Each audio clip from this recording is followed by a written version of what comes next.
मैं बहुत खुशकिस्मत हाँ कि श्री गुरु तेग बहादुर जी ये पावन चरण छो स्थान अते श्री काली माता जी दे पावन स्थान पटियाला तो मैनू अपने पंजाब दौरे की शुरुआत करने का मौका मिलिया है।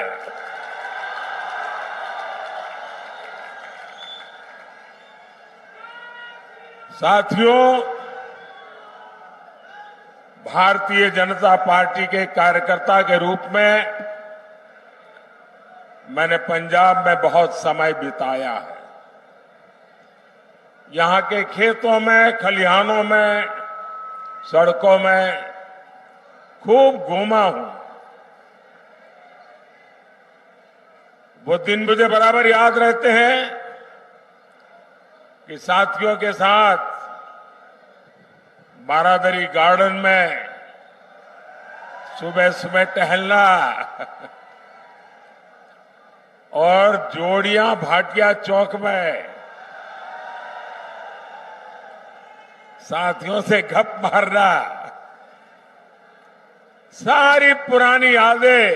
और मैं देख रहा हूं आज मुझे काफी पुराने साथियों के दर्शन करने का भी अवसर मिला है। जब भी मैं पंजाब आता हूं, पंजाब से ये स्नेह और बढ़ जाता है। साथियों, देश में 5 चरणों का चुनाव हो चुका है और जनता जनार्दन ने मोहर लगा दी है कि फिर एक बार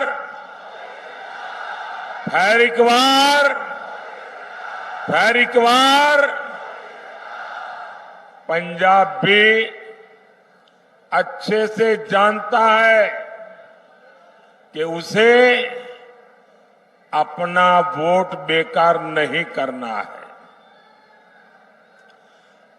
और आप तो जानते हैं, वोट उसे दीजिए जो सरकार बनाए,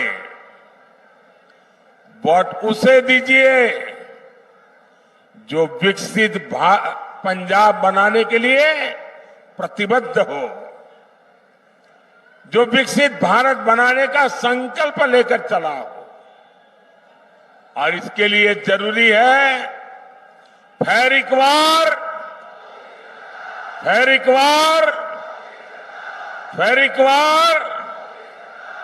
भाइयों बहनों, 24 का ये चुनाव देश का चुनाव है।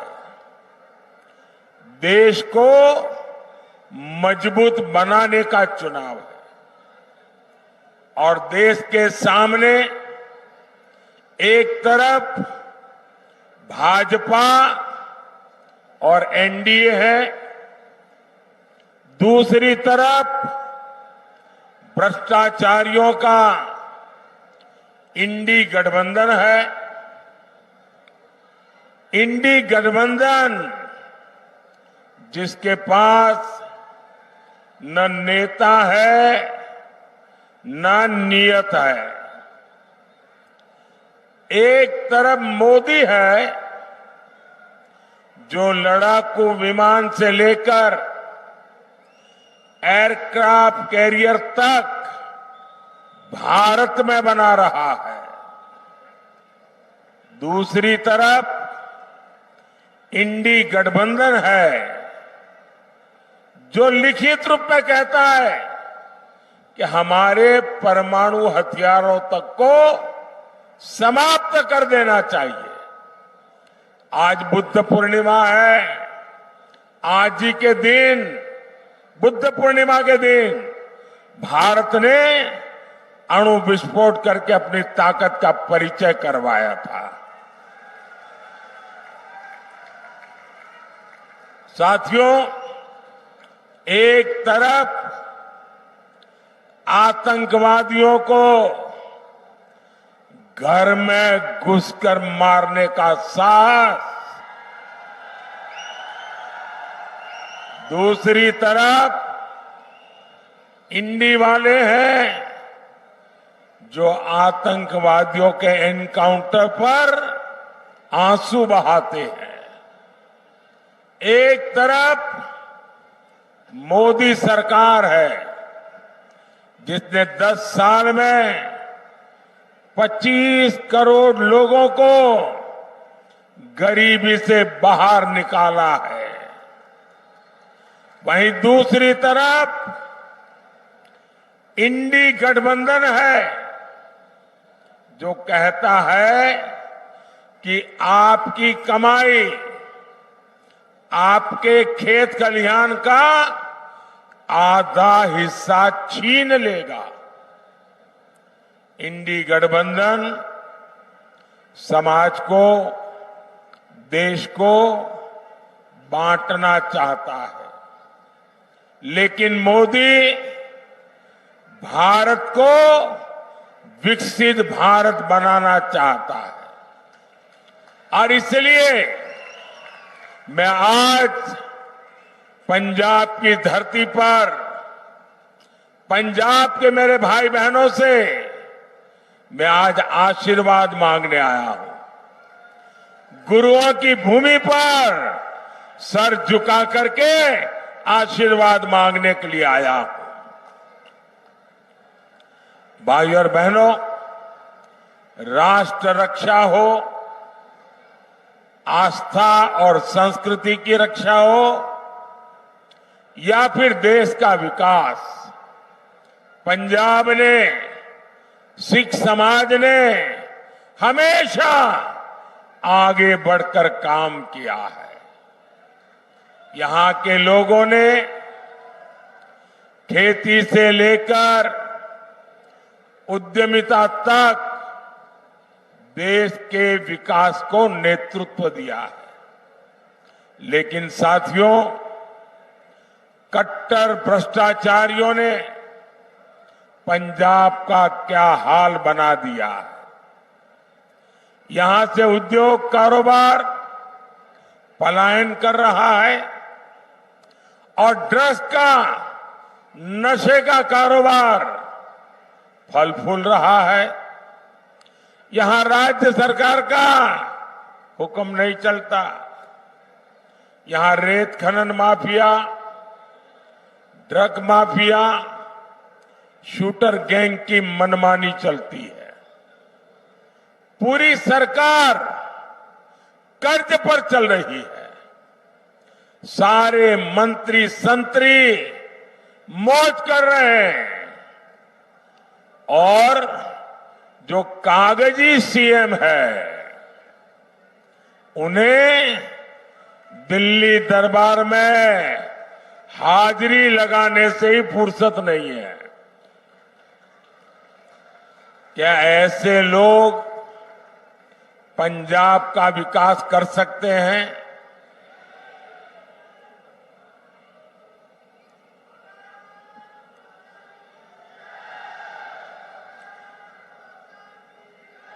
भाइयों और बहनों, यहां पंजाब में दिखावे के लिए दिल्ली की कट्टर भ्रष्टाचारी पार्टी और सिख दंगे के दोषी पार्टी आमने सामने लड़ने का नाटक कर रहे हैं। लेकिन सच्चाई यही है कि पंजाब और झाड़ू पार्टियां दो है, लेकिन दुकान एक ही है। यहां के लोग कुछ भी बयान दें, लेकिन दिल्ली में एक दूसरे को कंधे पर उठाकर नाच रहे हैं। और इसलिए मैं पंजाब के लोगों को प्रार्थना करता हूं कि इनसे सावधान रहना है। जिसको वो अपना गुरु मानते थे, वो अन्ना साहब हजारे के साथ भी जो धोखा कर सकते हैं, वो दिन में 10 बार झूठ बोल सकते हैं। ऐसे लोग न पंजाब का भला कर सकते हैं, न आपके बच्चों के भविष्य के लिए कुछ देख करके जा सकते हैं। भाइयों और बहनों, इंडी गठबंधन को न विकास की परवाह है और न ही हमारी विरासत की चिंता। आजादी के बाद दूसरे दिन ही अयोध्या में राम मंदिर बन जाना चाहिए था, लेकिन कांग्रेस ने मंदिर का निर्माण रोका। अब जब मंदिर बन गया तो ये मंदिर को गालियां दे रहे हैं। आज दुनिया भर से श्रद्धालु अयोध्या पहुंच रहे हैं और उनका स्वागत महर्षि वाल्मीकि के नाम पर बना हवाई अड्डा करता है।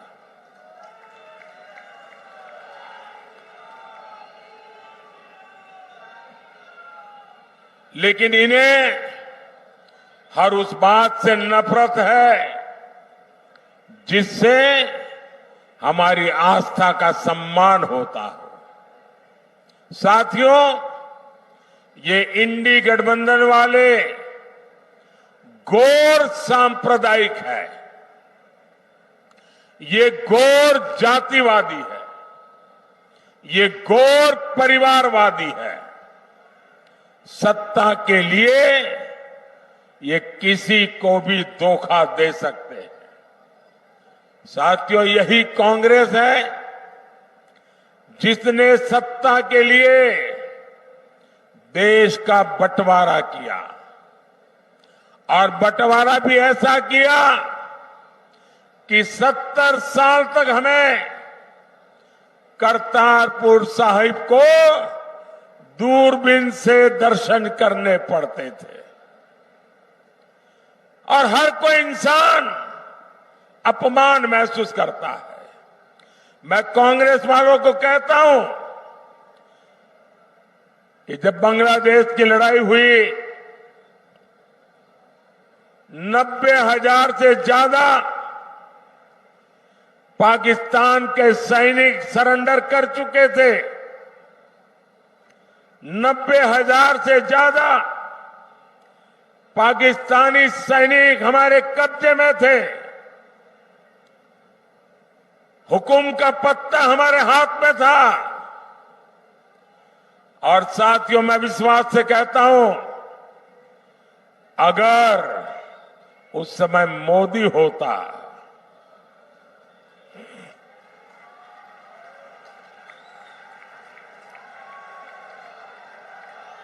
अगर उस समय मोदी होता तो मैं इनसे करतारपुर साहब लेकर के रहता, तब जाकर के उनको जवानों को छोड़ता।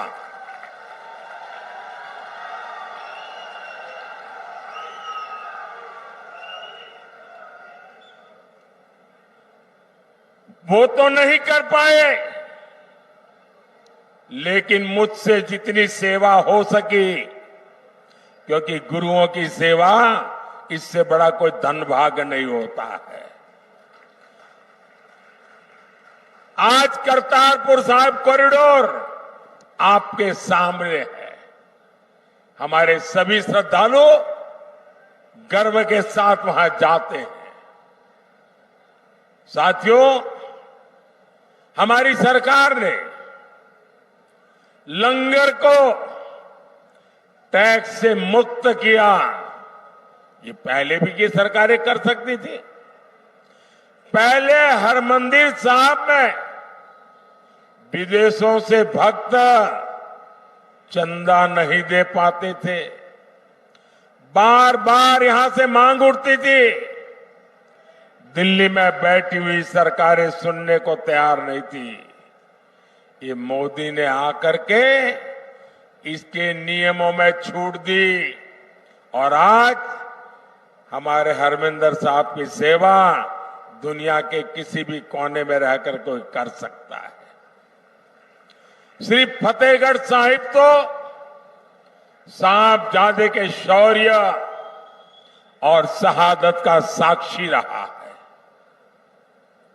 ये मोदी सरकार है जिसने साहबजादों के शौर्य के लिए समर्पित वीर बाल दिवस घोषित किया। और कुछ लोगों को समझ नहीं आ रहा है कि वीर बाल दिवस घोषित करने का मतलब क्या होता है। मुझे दुख है कि पंजाब में भी ऐसे लोग हैं जिनको इसकी कोई समझ नहीं है। पंजाब के अंदर इस महान त्याग तपस्या के लिए मैं पंजाब में रहा हूं।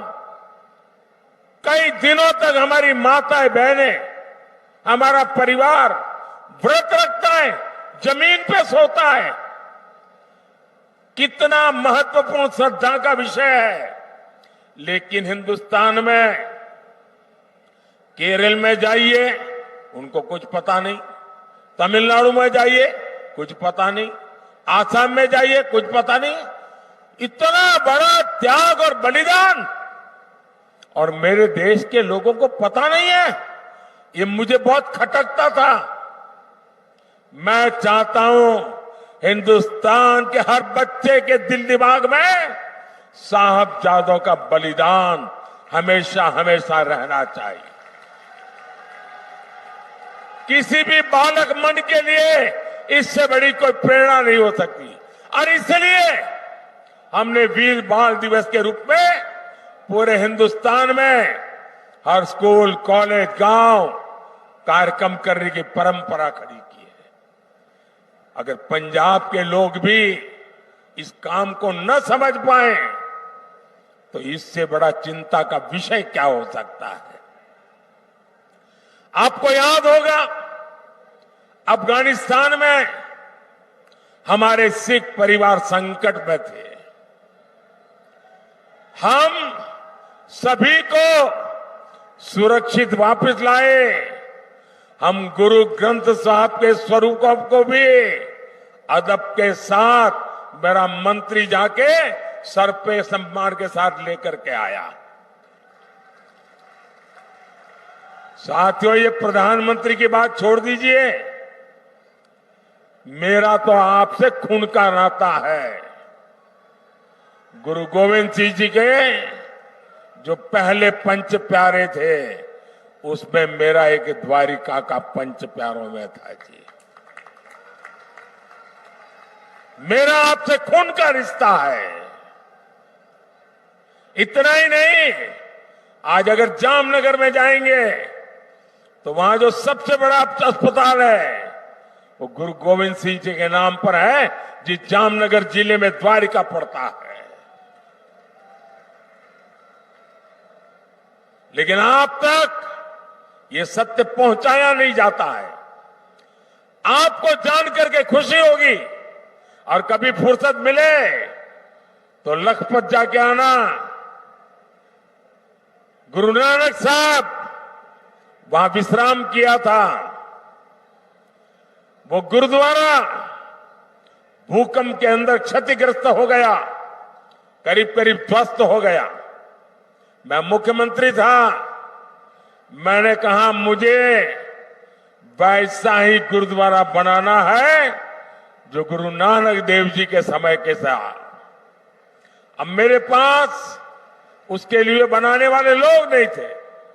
मैंने देश भर में खोजा, उसके लिए मैं मिट्टी लाया, उन आर्टिजन को लाया जो बना सकते थे।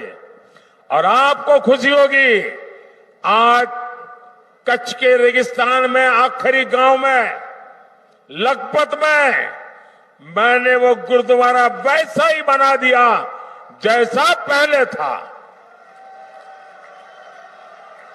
और आज उसका मैं विस्तार भी कर रहा हूं। वहां कोई वोट नहीं है। ये वोट के लिए मोदी नहीं करता है, श्रद्धा है इसलिए कर रहा है। गुरुओं के त्याग बलिदान के प्रति ये सर झुकता है मोदी का, इसलिए कर रहा है।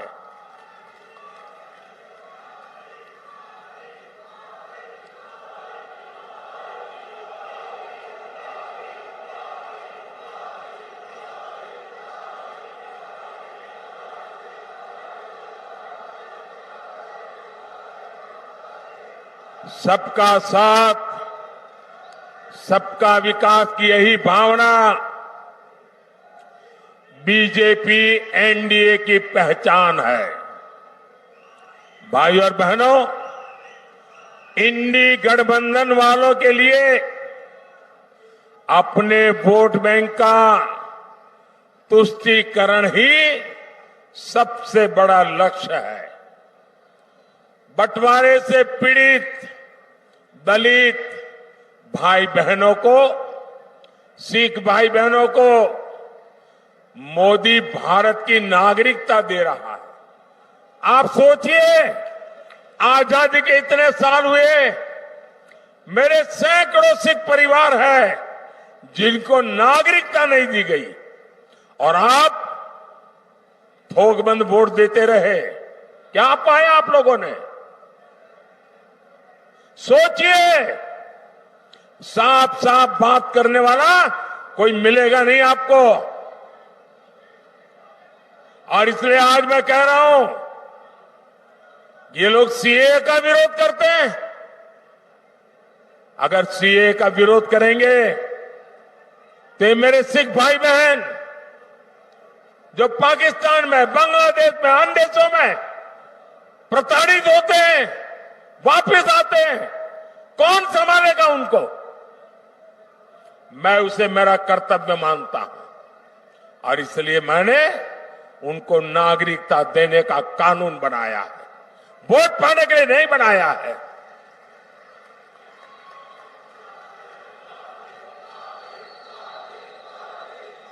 और ये इंडिया अलायंस वाले देख लीजिए, सीए के नाम पर दंगे कराए और ये आज भी कह रहे हैं कि वो वापस आएंगे तो सीए को खत्म कर देंगे। आप मुझे बताइए, क्या बंटवारे के पीड़ित सिखों को भारत की नागरिकता देना गलत है क्या? देनी चाहिए कि नहीं देनी चाहिए? मोदी सही कर रहा है कि नहीं कर रहा है? साथियों, गुरुओं ने हमें सामाजिक न्याय की सीख दी है। इसलिए भाजपा दलितों, पिछड़ों के सच्चे सामाजिक सशक्तिकरण पर बल दे रहा है। मोदी ने देश और दुनिया में बाबा साहब आंबेडकर को समर्पित पंच तीर्थ बनाए हैं। संत रविदास के अनुयायियों का तो बार बार मुझे बनारस में स्वागत करने का अवसर मिलता है। और अभी मध्य प्रदेश में जहां हमारी सरकार है, संत रविदास जी का भव्य मंदिर बना रहे हैं हम। काशी में संत रविदास जी की जन्मस्थली का विकास किया जा रहा है। गरीब का बेटा हर गरीब की चिंता करता है। हर जरूरतमंद को मुफ्त अनाज मिलता रहेगा, इसके लिए मैंने मुफ्त राशन की योजना चलाई है। मोदी 5 लाख रुपए तक के मुफ्त इलाज की सुविधा दे रहा है। मोदी ने जल जीवन मिशन शुरू किया है ताकि आपको घर में नल से शुद्ध पानी मिले। इससे प्रदूषित पानी से होने वाली अनेक घातक बीमारियों से हम बच पाएंगे। साथियों, पंजाब को 5 नदियों का आशीर्वाद मिला है। यहां के किसान मिट्टी से सोना पैदा करते हैं, लेकिन इंडिया वाले किसानों से भी झूठ बोलते हैं। इन्होंने किसानों से एक वायदा किया, पूरा नहीं किया है। ये भाजपा है जो किसान कल्याण को प्राथमिकता देती है। बीते 10 साल में पंजाब से गेहूं और धान की रिकॉर्ड खरीदी हुई है। 10 साल में हमने एमएसपी में 2.5 गुना वृद्धि की है। यहां पंजाब के हर किसान को पीएम किसान सम्मान निधि के करीब 30,000 रुपये, एक एक किसान को 30,000 रुपये मिल चुके हैं। केमिकल खेती से धरती मां को बचाने के लिए हमारी सरकार नेचुरल फार्मिंग पर जोर दे रही है। साथियों, भारत तभी विकसित होगा जब पटियाला जैसा हमारा सेंटर विकसित होंगे। आने वाले 5 साल में भारत एक बड़े मैन्युफैक्चरिंग हब बनने की तरफ आगे बढ़ रहा है। इसका सीधा लाभ पंजाब को और पटियाला जैसे शहरों को होने वाला है।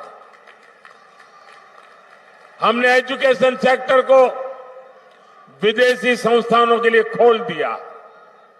इससे विदेशी यूनिवर्सिटीज भी देश में कैंपस खोल रही है। इसका लाभ भी पटियाला जैसे एजुकेशन हब को होगा।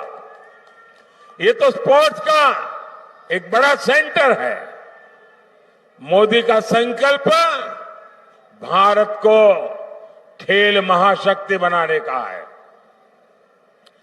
और 2029 जब यूथ ओलंपिक होगा, 2036 जब ओलंपिक होगा, भारत तैयारी कर रहा है ये ओलंपिक हिंदुस्तान की धरती पर हो। और इसलिए खिलाड़ियों और स्पोर्ट्स इंफ्रास्ट्रक्चर पर इतना खर्च किया जा रहा है। भारत में ओलंपिक्स हो, इसके लिए हम पूरी तैयारी कर रहे हैं। इससे देश में स्पोर्ट्स इकोनॉमी का निर्माण होगा, नई नौकरियां, नए रोजगार बनेंगे। भाइयों और बहनों, 1 जून को आपको विकसित पंजाब के लिए, विकसित भारत के लिए वोट करना है। पटियाला से परिणीत कौर जी, फतेहगढ़ साहिब से गेजाराज वाल्मीकि जी, संगरूर से अरविंद खन्ना जी, भटिंडा से परमपाल कौर सिद्धू जी, फरीदकोट से हंसराज हंस जी को ज्यादा से ज्यादा वोट से विजयी बनाए। और आप जब इनको वोट देते ना, वो वोट सीधा सीधा मोदी के खाते में जाता है। और इसलिए मैं आज पंजाब की धरती से, मेरी ये पहली चुनाव सभा से सभी पंजाब के नागरिकों का आग्रह करता हूं कि हमें पंजाब को बदलना है। हमें पंजाब को नई ऊंचाइयों पर ले जाना है। हमें पंजाब को वो पुराना गौरव वापस लौटाना है। और ये काम सिर्फ और सिर्फ भाजपा कर सकती है। मैं आपका साथ चाहता हूं, मैं आपका आशीर्वाद चाहता हूं और मैं आपको वादा करता हूं, ये मोदी की गारंटी है। आपका सपना, आपका सपना, ये मोदी का संकल्प है। मेरा पल पल आपके लिए, मेरा पल पल देश के लिए 24/7 फॉर 2047, ये मोदी की गारंटी है। मेरे साथ बोलिए, भारत माता की, भारत माता की, भारत माता की। बहुत बहुत धन्यवाद।